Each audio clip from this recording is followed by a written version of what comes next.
fits into the category of us doing something that's important to the community.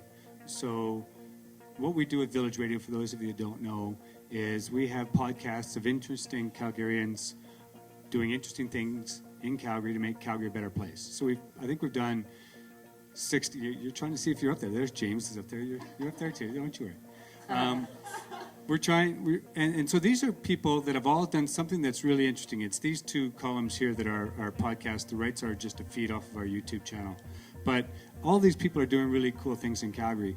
The podcast came about, I'll mirror a bit of a comment that Connor said, we kind of happened upon it. Not everything you do is well planned out, well thought out. It's got a real strong ROI to it. Sometimes you just do things because either they happen or they feel right. This was a case of, there's a guy named Josh William who owned a company called Pilot Audio. He wasn't making very much money.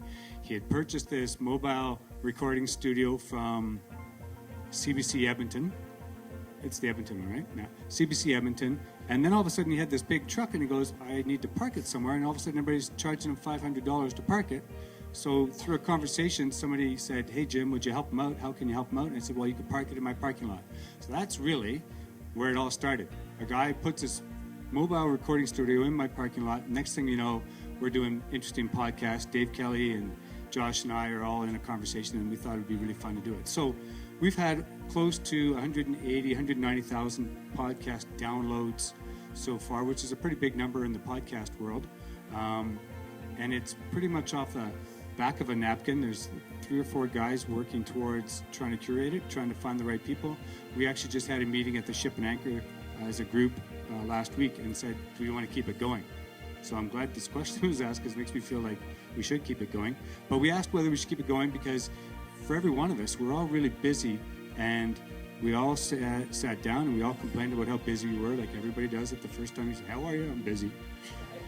And then we said, so do we still have time to do this? And everybody said, I'm really busy, but I love what this stands for, and who knows where it could go.